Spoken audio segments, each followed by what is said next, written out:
Yeah, Harry Newborn, 23, and I'm a hooker. Well, Harry, welcome back to Rotherham. How pleased are you to be back at the club? Is it unfinished business? Yeah, I'm massively pleased to be back at the club. I loved it last season, so it's like it feels from a home. Like I love driving down to Rotherham. I love being at Clifton Lane, so I'm massively pleased to be back. Brilliant. Last season it was a funny one, weren't it?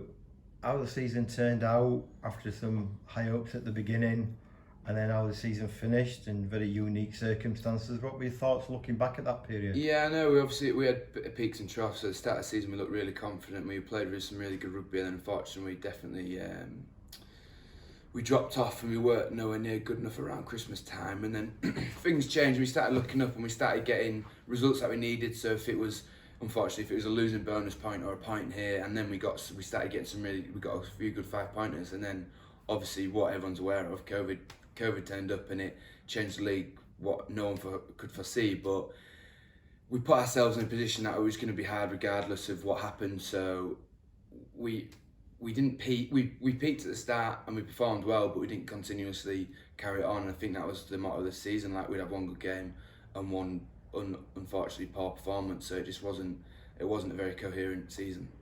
Yeah, it's always difficult to put your finger on why these things happen, but having had a couple of months to reflect and speak to the boys, etc., is there anything that you can look back at? I think one of the main contributing factors is we were a very young group. We had I think apart from Toby, unfortunately he probably won't let me saying this, he was the oldest by a long shot, and it did tell when you are a group of 25 below with no real experience in that situation of getting out of that relegation battle.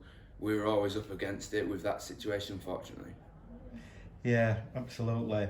Moving on then, so it's kind of been a strange summer for everyone and maintaining fitness, etc.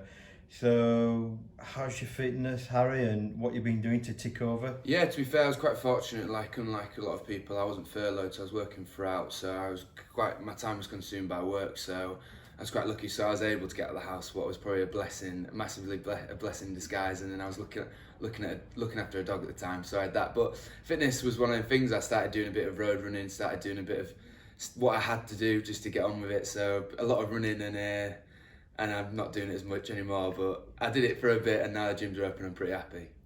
Tell us about the dog. Yeah, so it's Blue Staffy. It's my girlfriend's mother's dog. Now it lives in France, but it's unbelievable. I wanted to keep it so bad, but couldn't. Nice one. So, just recently, the boys have started training again. How's that going? How intense or not is it at the moment? Yeah, I think it was quite a shock to everyone's system. I think Salvo preached it as quite a low intensity session, like a nice warm up to it, and it definitely wasn't. And we've had 2 sessions, and they've been grueling both times, but they've been massive importance on what we're taking into the season and what we need to take into the season. So they've been enjoyable, but they've also been like, this is our standard, this is where it sets. Regardless if we started pre-season or when we know the season starts, this is our standard and it's not going to change. So I think it's just a massive step up and a step on from last season because we have a standard now. It doesn't go below that. Unfortunately, I don't feel we did last season. Okay. So, was it quite nice to see some of the old boys and maybe some new faces? Yeah, obviously it's obviously a bit sweet when you see some new faces because that means there's a few that have left. So unfortunately they're here, but it's really nice to see some new faces and obviously a lot more experience in like the signings that have come up. So like you've got the likes of Hilsey and Colin that you can tell through the 2 sessions that we've been. Like even me personally, their experience is just helping the group, and everyone develops when you've got experience like that and a wise head around the group. So yeah, just touching back to what you said last year, perhaps didn't have that experience. So these boys hopefully going to help enormously when we get going. Yeah, I think it's just like it's one of them things with a group. Regardless if everyone can play rugby, there's a difference between someone being able to hold a group and have that experience to chat or talk, even if they're not playing or they are. I think that's what we lacked last year. We had the leadership because Pooley did a great job and he tried his hardest, but there's a difference between his experience, because obviously he's even younger than me, but he does a great job, but we just lacked that experience of when things hit the fan, I won't say the swear word, and we couldn't get out of it, unfortunately. Yeah, absolutely. So looking at the squad that you've already trained with and what you're aware that's been put together, Is that quite exciting looking to the new season? Yeah, I think it's really exciting. Obviously, the season's really exciting. Like, unfortunately, we're not going to be in National One, and that's where, as a club, we aspire to be that and higher. So it is going to be a bit of a dampening of a season where we are going to be in a league what we don't want to be in. But then saying again, it's going to be a hard fight to get out of the league, and it's going to be a tough season. Like 6 Yorkshire derbies, you can't not switch off in this season, especially. So if we're the team saying, oh, we want to get promoted, we're the team that everyone's going to have a target on. So it's going to be a really enjoyable season because every game is going to be a battle and every game is going to be a have to win. And it's going to be a season that I'm really looking forward to because it's a completely different challenge for me where I've never played in this league, and I know a lot of people in the league, so it's going to be nice, not as travelling as far, and with 6 Yorkshire derbies you can't go wrong.